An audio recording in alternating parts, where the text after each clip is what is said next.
Hello, welcome to लिंगवाल sir's online English classes friends. और English by लिंगवाल sir YouTube channel को भी आप सीधे सीधे क्लिक कर सकते हैं। तो फ्रेंड्स आज हम लोग ग्रामर ही स्टडी करेंगे और ग्रामर की जिस एस्पेक्ट को फ्रेंड्स आज मैं लेकर के आपके सामने चलूँगा वो है सेंटेंस करेक्शन। ठीक, सेंटेंस करेक्शन बताने से पहले फ्रेंड्स आपको एक महत्वपूर्ण बात बताना चाहूँगा कि देखिए क्या होता है कि इंग्लिश में 8 पार्ट्स ऑफ स्पीच हैं, उसके अलावा एक्टिव, पैसिव, डायरेक्ट, इनडायरेक्ट, ठीक, तमाम चीज़ें हो गई। एडवांस्ड ग्रामर में आपका इन्फिनेटिव हो गया, जीरेंट हो गया, पार्टिसिपल्स हो गए, प्रेजेंट पार्टिसिपल, पास्ट पार्टिसिपल, और उसके अलावा भी बहुत सारी चीज़ें हैं पढ़ने को। अब क्या होता है कि कई बार हम लोग सारे के सारे रूल्स पढ़ लेते हैं, बहुत सारे रूल्स पढ़ लेते हैं अलग अलग चैप्टर्स के, और उसके बाद में प्रॉब्लम शुरू होती है। प्रॉब्लम ये शुरू होती है फ्रेंड्स कि एक क्वेश्चन आता है, उसमें नाउन का भी रूल लग रहा है। हमने नाउन के सारे रूल पढ़े हुए हैं, मतलब ज़्यादातर रूल्स पढ़े हुए हैं, स्टडी किए हुए हैं सपोज हमने। उसके अलावा वर्ब भी लग रहा है, उसमें हमने वर्ब भी स्टडी किया हुआ है, प्रपोजिशन का भी रूल लग रहा है, एडजेक्टिव भी लग रहा है, कंजंक्शन भी लग रहा है, इन्फिनेटिव भी आ रहा है। अब कन्फ्यूजन ये हो जाता है कि सारे रूल्स जब एक साथ आए, और जाहिर सी बात है फ्रेंड्स, नेचुरली एविडेंटली हर क्वेश्चन में सारे रूल्स मतलब हर पार्ट ऑफ स्पीच से रिलेटेड रूल्स आएंगे, ठीक, वहाँ पे कन्फ्यूजन हो जाता है। तो होता क्या है कि सारे रूल्स जानने के बावजूद, even after knowing all the rules या maximum rules, we are not able to find out the error. हम लोग एरर ठीक से नहीं पकड़ पाते हैं। उसका कारण वही है जो मैंने आपको बता दिया कि सारे रूल्स एक साथ आ रहे हैं, ठीक, और लग रहे हैं।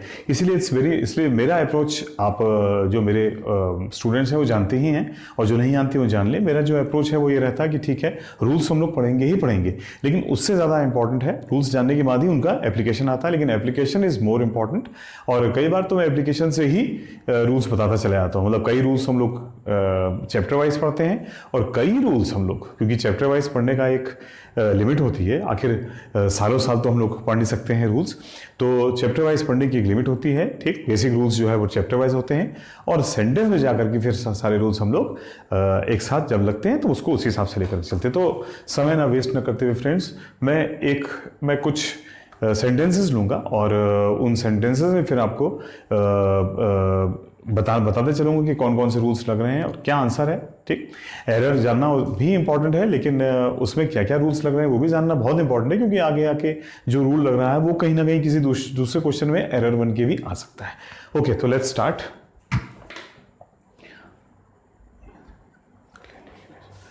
फर्स्ट क्वेश्चन फ्रेंड्स, देखिए मैं लिख रहा हूं यहां पे क्वेश्चन नंबर 1, ठीक। ये चैप्टर का नाम पहले मैं यहां लिख देता हूं, एरर्स, ठीक, सेंटेंस एरर्स। और ये पहला हमारा रूल आ जाएगा,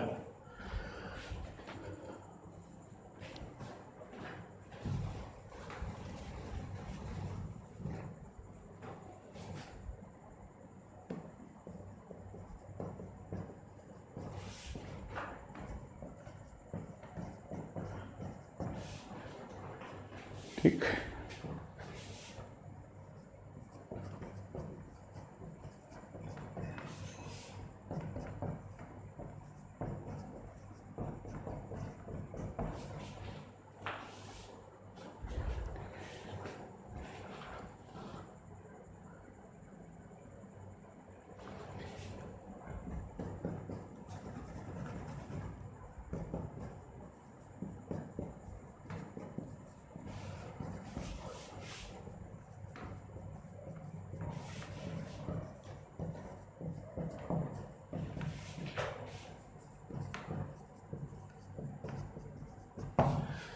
तो ये है फ्रेंड्स हम लोग का पहला क्वेश्चन।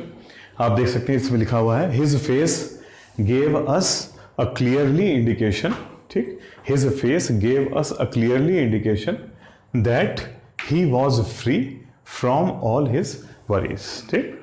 ऐसा नहीं कि इसकी एरर आप नहीं निकाल सकते हैं, आप में से कुछ लोगों ने इसकी एरर निकाल भी ली होगी, कोई बहुत मुश्किल क्वेश्चन नहीं है, लेकिन मैं इसमें बताना चाहूँगा आपको कि कितने रूल्स इस क्वेश्चन में लग रहे हैं, उससे कुछ नई चीज़ें आपको पता चलेंगी, और आगे आकर के वही जो नई चीज़ें पता चलेंगी, हो सकता है वही किसी क्वेश्चन में एरर बन के आ जाए, ठीक।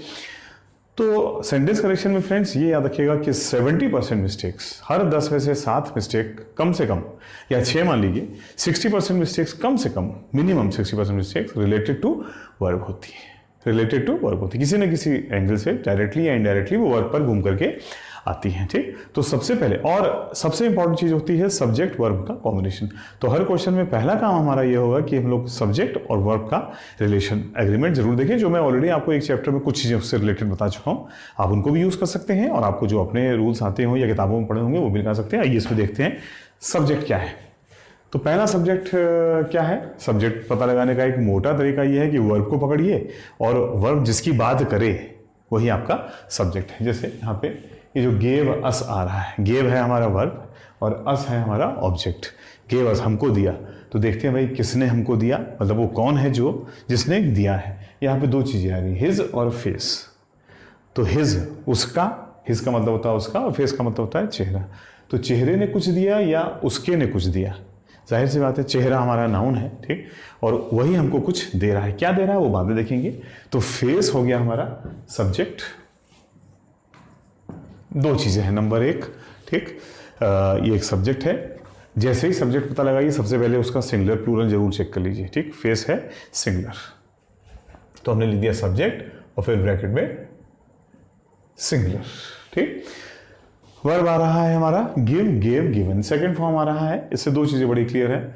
V2 आने का मतलब यह है कि आपको सब्जेक्ट का सिंगुलर प्लूरल देखने की आवश्यकता नहीं है, ठीक। वेंट लिखा होगा तो उसके पहले सिंगुलर ही भी आ सकता है और दे भी आ सकता है, आई भी आ सकता है, यू भी आ सकता है। यानी V2 वर्ब का सेकंड फॉर्म जो होता है वो कभी भी किसी भी सब्जेक्ट के हिसाब से चेंज नहीं होता, वो सारे सब्जेक्ट के लिए सेम रहता है, ठीक। तो ये जो वर्ब का सेकंड फॉर्म आया है, ठीक, इसको हम लोग बोलते हैं V2 वर्ब का सेकंड फॉर्म, ठीक। ये जो वर्ब का सेकंड फॉर्म आया है फ्रेंड्स, ये हमसे कह रहा है कि सब्जेक्ट के सिंगुलर प्लूरल होने से मेरा कोई डायरेक्ट मतलब नहीं है, ठीक। और ये हमसे दूसरी बात कह रहा है कि गेव, यानी मैं पास्ट में चल रहा हूं, ठीक। किस में चल रहा हूं? पास्ट में चल रहा हूं। तो यानी आगे जाकर के जो भी बात होगी, अगर वो उसी समय की बात है तो वो सारे वर्ब, जितने भी वर्ब होंगे वो सब के सब पास्ट में चलेंगे। तो आइए देखते हैं क्या कोई दूसरा वर्ब भी यहां पे आ रहा है, ठीक। हिज फेस गेव अस अ क्लियरली इंडिकेशन, ठीक, दैट ही वॉज। एक वर्ब और आया है हमारा वॉज, ठीक। और जाहिर सी बात है आपको बताने की जरूरत नहीं कि वॉज जो है वो क्या है, पास्ट है। और उसके पहले देखिए सब्जेक्ट क्या आ गया है, ही।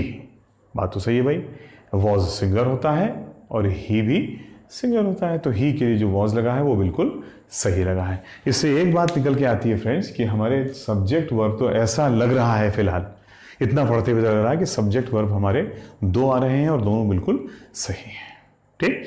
आइए अब क्वेश्चन को और एंगल्स को लेकर चलते हैं। तो हिज फेस गेव अस, ठीक, उसके चेहरे ने हमको, ठीक, हमें, अस हमें दिया था। भाई क्या दिया था, व्हाट, ठीक। तीन तरह के ऑब्जेक्ट होते हैं। अभी मैं देखिए उन चीज़ों के ऊपर नहीं जा रहा हूं क्योंकि वो बेसिक वाली चीज़ें हैं। कल मैंने आपको पिछले टर्न भी बताया था, डायरेक्ट ऑब्जेक्ट, इनडायरेक्ट ऑब्जेक्ट और ऑब्जेक्ट ऑफ द प्रेपोजिशन, ठीक। अब ये कौन सा है वो चले जाएंगे तो हम लोग लंबी कहानी हो जाएगी, वो किसी और दिन, अभी तो कैप्सूल चलते रहेंगे। तो हिज फेस गेव अस, उसके चेहरे ने हमको दिया था। आखिर उसके चेहरे ने हमको क्या दिया था? तो देखते हैं जरा क्या दिया था। ए आर्टिकल। अच्छा, वर्ब के पहले जो सब्जेक्ट आए इन जनरल वो सब्जेक्ट, वर्ब के पहले जो नाउन आए वो सब्जेक्ट होता है और वर्ब के बाद में जो नाउन आए वो ऑब्जेक्ट होता है, ठीक। तो ये जो नाउन आया था ये हमारा सब्जेक्ट। अच्छा याद रखिएगा हर सब्जेक्ट, ठीक, मैं क्लास में भी बताता रहता हूँ, रिवीजन हो जाएगा, जिनको नहीं मालूम वो जान जाएंगे। हर वर्ड जो हमारा सब्जेक्ट है वो चाहे नाउन हो या ना हो, लेकिन सब्जेक्ट बनते ही वो नाउन की कैटेगरी में आ जाता है, मान लिया जाता है, ठीक। ऐसे आपको ये बात और लगेगी, आप कहेंगे भाई हर नाउन ही तो सब्जेक्ट बनता है। जी नहीं, वर्ब भी सब्जेक्ट बनता है, जीरेंट हो गया, पार्ट्स इन्फिनेटिव हो गया, ठीक, ये सब के सब भी सब्जेक्ट बनते हैं, ठीक। तो वर्ब भी सब्जेक्ट बन सकता है, एडजेक्टिव भी सब्जेक्ट बन सकता है, ठीक। तो कई वर्ड है जो सब्जेक्ट बन सकते हैं, ठीक है। तो यहाँ पे लेकिन जैसे ही वो सब्जेक्ट बनेंगे वो एडजेक्टिव और वर्ब तो है ही है, लेकिन साथ में उनको नाउन मान लिया जाएगा उस केस में जिस केस में वो सब्जेक्ट बने हैं। तो यहाँ पे हमारा सब्जेक्ट क्या है? फिश। जाहिर सी बात है इसके नीचे नाउन लिख दिया जाए, ये एक नाउन है, नहीं है तो माना जाएगा, वैसे ये तो नाउन है ही है। और वर्ब के बाद में आने वाला जो टर्म होगा वो हमारा ऑब्जेक्ट हो जाएगा। तो हिज फेस गेव अस, ये अस हो गया हमारा, प्रोनाउन होता है आप जानते होंगे, ये अस हो गया हमारा, क्या हो गया ये? ऑब्जेक्ट। और जैसे ही हमने कहा कि ये ऑब्जेक्ट है वैसे ये क्या मान लिया जाएगा? नाउन। प्रोनाउन होने के बावजूद इसको क्या, प्रोनाउन है, प्रोनाउन फॉर द नाउन ही आता है, ठीक। तो इसको चाहे नाउन हम दोनों लिख देते हैं ताकि आपको कोई कंफ्यूजन ना रहे, नाउन स्लैश प्रोनाउन, ठीक। Pronoun actually for the noun ही है, उसका नाम ही होता है फॉर द नाउन, यानी नाउन के स्थान पे, यानी नाउन का कार्य करने वाला शब्द, ठीक। प्रो का मतलब फॉर भी होता है। तो देखिए उस चेहरे ने हमको क्या दिया, ए हो गया हमारा आर्टिकल। और फ्रेंड्स अब वो रूल जो बहुत ही इंपॉर्टेंट है, ये पहला वो रूल जिसको मैं आप चाहता हूं कि आप नोट कर लें, आप जानते ही होंगे, ठीक। और नहीं जानते तो आप जान लीजिए। आर्टिकल आया है तो नाउन उसके बाद आएगा ही आएगा। Whenever there is an article there it must be followed by a noun, उसके बाद में एक नाउन आता ही आता है। इनफैक्ट ये कहा जाए कि आर्टिकल नाउन, आर्टिकल का एग्जिस्टेंस ही नाउन के लिए होता है, आर्टिकल का अस्तित्व ही नाउन की वजह से होता है जो उसके बाद में आ रहा है, तो ज़्यादा बेटर होगा, ठीक। आर्टिकल आ गया है ए, तो क्लियर है कि एक नाउन आना ही आना है इस ए के बाद में, तुरंत बाद में आए या एक आध वर्ड छोड़ करके आएगा, लेकिन आएगा वो ज़रूर, और वो आर्टिकल उसी नाउन के लिए आ रहा होगा जो उसके ठीक बाद में या एक आध शब्द के बाद में आ रहा है, ठीक। यहाँ पे देखते हैं ए के बाद में क्लियरली, देखिए एल वाई लगा है लास्ट में, क्या लगा है? L Y. और जिस वर्ड पे एल वाई लगता है वो क्या होते हैं? एडवर्ब। वैसे मैं आपको बताऊं कुछ एडजेक्टिव भी एल वाई यूज करते हैं, लेकिन 90% ऑफ एल वाई, 90 क्या 99% ऑफ एल वाई जो है वो एडवर्ब होते हैं, ठीक। तो जैसा कि मैं बोलता हूं एक्सेप्शंस को हम लोग लेकर के नहीं चलेंगे, हम लोग जो 90% प्लस के जो रूल्स हैं पहले वो जानेंगे, उसके बाद बहुत समय पड़ा है एक्सेप्शन जानने का, ठीक। तो ये तो हो गया साहब हमारा क्या? एडवर्ब, क्योंकि इसमें क्या लगा है? L Y. और इस आर्टिकल का अभी तक नाउन तो आया नहीं है। देखिए इसके बाद में क्या आ गया? इंडिकेशन। इंडिकेशन के एंड में साथियों क्या आ रहा है फ्रेंड्स? ION। और फिर वही बात, जिस वर्ड के लास्ट में ION आ जाए वो अमूमन, जनरली, यूजुअली, प्राय 90%, 95%, ठीक, नाउन होते हैं। तो देखिए आ गया वो नाउन जिसकी हमको तलाश थी, जिसके लिए यह आर्टिकल ए आ रहा था। आर्टिकल रिलेटेड टू सीधे सीधे क्या? नाउन, ठीक। तो हाँ, और अब वह रूल, यानी एक रूल तो मैंने आपको बता दिया कि एल वाई लगता है तो वो आर्टिकल, तो वो एडवर्ब है। ION लगे किसी वर्ड के लास्ट में तो वो नाउन बन जाता है। और तीसरा रूल तो अब आएगा साथियों जो लिखने वाला है। आप ये कह सकते हैं कि रूल अंग्रेजी का होता है, लेकिन इसको शॉर्टकट में या बिल्कुल प्रेसाइज मैंने आपके लिए बनाया है ताकि आपके लिए आगे का काम आसान हो सके। और वो रूल ये है कि अगर आर्टिकल और नाउन के बीच में, अगर आर्टिकल और नाउन के, आर्टिकल के बाद में एक नाउन आएगा ही आएगा, अभी बताया था, अगर उन दोनों के बीच में एक सिंगल वर्ड आता है, उन दोनों के बीच में सिंगल वर्ड आता है तो वो सिर्फ और सिर्फ एडजेक्टिव ही हो सकता है। इफ देयर इज, उल्टा पढ़ेंगे इसको, ये नहीं बोलेंगे कि आर्टिकल एडजेक्टिव हमेशा आर्टिकल और नाउन के बीच में आता है, ये नहीं बोला मैंने। बोला अगर आर्टिकल और उसके बाद में नाउन जो आता है उनके बीच में एक वन वर्ड है, सिंगल वर्ड है, तो it can only be adjective. If there is, लिखेंगे, देखना चाहेंगे लिख लीजिए, मैं एक बार बोलूंगा बाकी आप रिवाइंड करके सुन लीजिएगा। If there is a single word between an article and noun, if there is a single word between article and noun, then it is only adjective। तो वो सिर्फ और सिर्फ एडजेक्टिव ही हो सकता है। क्या ये रूल यहां पे लागू हो रहा है? ये एक आर्टिकल है और यह एक नाउन है और बीच में क्लियरली एक सिंगल वर्ड है, तो ये वर्ड सिर्फ और सिर्फ एडजेक्टिव ही हो सकता है। ऐसा कोई रूल किताब में आपको नहीं मिलेगा, ये मेरा बनाया हुआ रूल है या समझाने के लिए बनाया गया रूल है। ठीक, ये बोलूँ कि मेरा बनाया रूल है तो गलत हो जाएगा, वो है तो रूल इंग्लिश लैंग्वेज का, लेकिन पकड़ के लिए आपको बता रहा हूँ कि ऐसा किसी बुक में आपको ये प्रैक्टिकल रूल नहीं मिलेगा। तो ये आप बहुत इंपॉर्टेंट पॉइंट है, जान लीजिए। तो आर्टिकल और नाउन के बीच में सिंगल वर्ड आ रहा है तो वो एडजेक्टिव होना चाहिए, न कि एडवर्ब। यानी गलती ये है, ये एडवर्ब ना होकर के क्या होना चाहिए था? एडजेक्टिव। और अगर ये एडजेक्टिव होगा तो ये क्या कर देंगे? ये एलवाई लगाकर ही ये एडवर्ब बना था, इस एलवाई को हटा दीजिए, वो एडजेक्टिव बन जाएगा। ज्यादातर एलवाई एडवर्ब होते हैं, जैसा मैंने आपको बता दिया, उनके एलवाई को हटा दीजिए तो वो क्या बन जाते हैं? एडजेक्टिव बन जाते हैं। एडवर्ब का काम है वर्ब से पहले आना और एडजेक्टिव का काम है नाउन से पहले आना इन जनरल। ठीक, वैसे उनकी प्लेस और भी कहीं हो सकती है, लेकिन आते वो उन्हीं के लिए। एडजेक्टिव नाउन के लिए कार्य करता है और एडवर्ब नाम से क्लियर है, add plus verb, add to the verb, verb में कुछ ऐड करने वाला। तो देखिए आपका ये एडवर्ब हो गया और मैंने बताया एलवाई, क्लियर एलवाई लगा के क्लियरली, क्विक एलवाई लगा के क्विकली, सॉफ्ट एलवाई लगा के सॉफ्टली, लाउड एलवाई लगा के लाउडली। ठीक, तो फ्रेंड्स आप देख सकते हैं यह एक गलती हमको मिली है। ये एडवर्ब ना होके यहाँ पे क्या आना चाहिए? एडजेक्टिव आना चाहिए। तो हटा दीजिए इस एलवाई को और ये क्या बन जाएगा? एक एडजेक्टिव बन जाएगा। क्या? क्लियर। क्लियर एडजेक्टिव होता है और क्लियरली एडवर्ब होता है। ठीक, तो आंसर तो निकल गया, लेकिन रूल्स तो बहुत सारे बचे हैं जानने के लिए। आइए आगे बढ़ जाते हैं फ्रेंड्स। तो his face gave us a clear indication.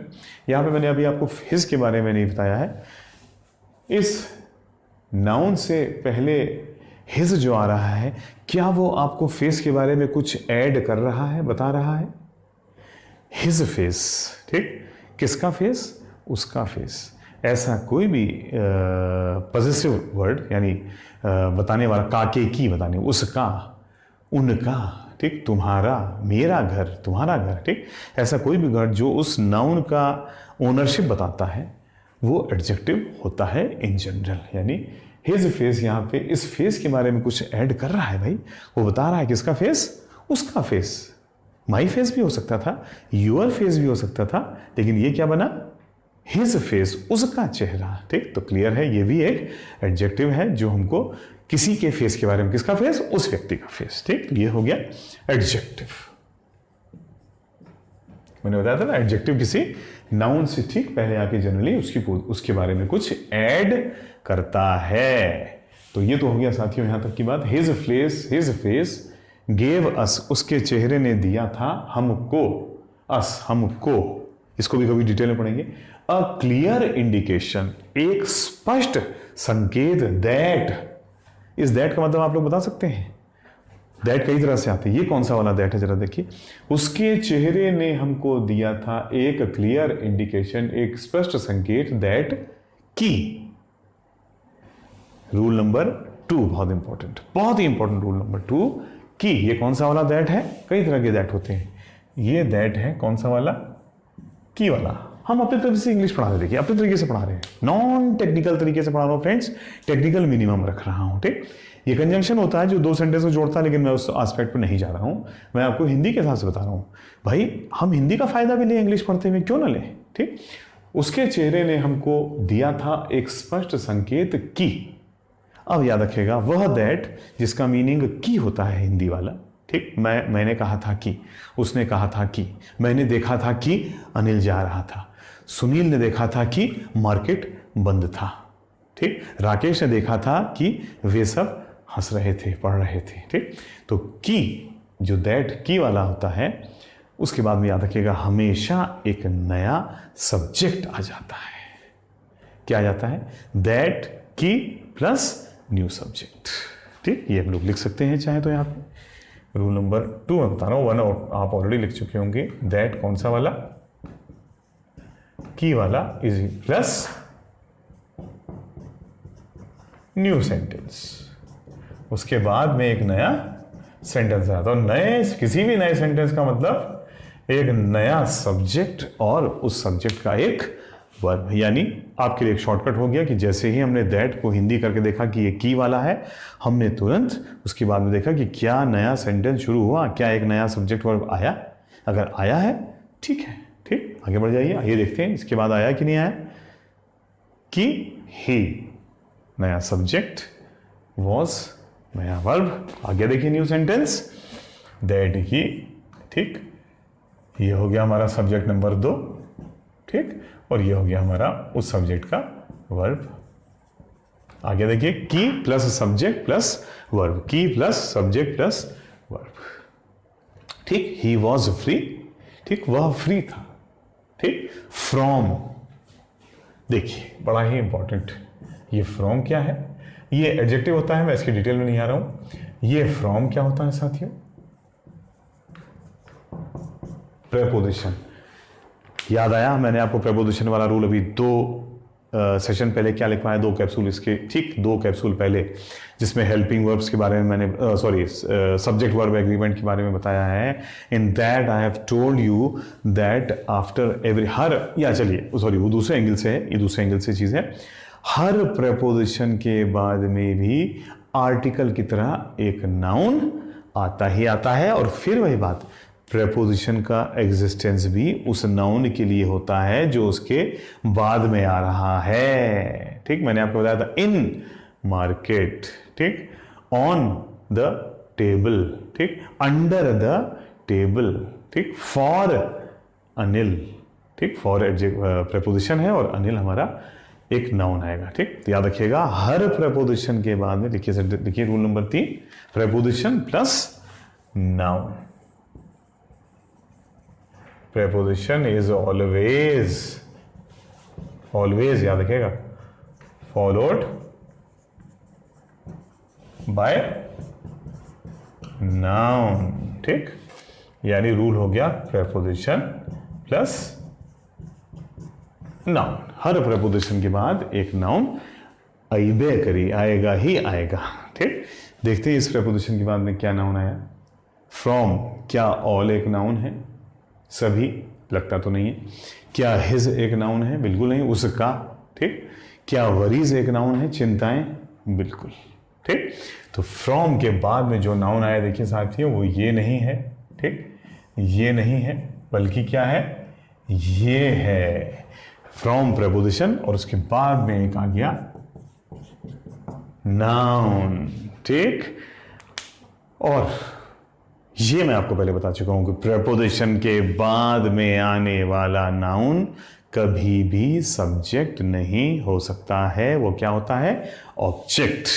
तो ये जो वरीज नाउन है ये हमारा क्या हो जाएगा, ऑटोमेटिक ऑब्जेक्ट, क्योंकि ये प्रेपोजिशन के बाद में आ रहा है। प्रेपोजिशन के बाद में आने वाला नाउन ऑब्जेक्ट होता है। बीच वाले वर्ड क्या कर रहे हैं, जाहिर सी बात है फ्रेंड्स, ज़्यादा समय बर्बाद नहीं करूंगा आपका। ये वरीज के पहले हिज आ रहा है, ये बता रहा है किसकी वरीज, फिर वही बात, मेरी वरीज नहीं, तुम्हारी वरीज नहीं, आपकी वरीज नहीं, किसकी वरीज, वो जो खड़ा है उसकी वरीज, ठीक। तो हिज हो गया हमारा एडजेक्टिव, क्योंकि ये हमको किसकी वरीज है इसके बारे में बता रहा है। और ऑल भी एक एडजेक्टिव ही लग रहा है, क्योंकि ये भी हमको चिंताओं के बारे में, कौन सी चिंताएं, सारी की सारी चिंताएं, ये क्वांटिटी बता रहा है चिंताओं की, कितनी क्वांटिटी, सारी, थोड़ी बहुत, कुछ कम, सम वरीज, ठीक। आपकी मेनी वरीज, बहुत सारी चिंताएं, लेकिन ये कह रहा है ऑल वरीज, सारी की सारी चिंताएं। तो ये भी एक एडजेक्टिव है। आगे इसका डिटेल लेंगे कौन कौन से एडजेक्टिव हैं, अभी बिल्कुल नॉन टेक्निकल तरीके से, बिल्कुल प्रैक्टिकल तरीके से इंग्लिश करने की आपको चीज बता रहा हूँ, ठीक। तो मैंने 3-4 इंपॉर्टेंट रूल लगाए साथियों उसमें, और उम्मीद करता हूँ कि आपने नोट कर लिया। ज्यादा समय बर्बाद नहीं करूंगा, सीधे वर्ड नंबर 2 की, सेंटेंस नंबर 2 की ओर चलते हैं। इसमें कई सारे रूल लगे थे, वो भी लगे आगे आते चलेंगे। आइए तो अब करते हैं हम लोग सेंटेंस नंबर 2।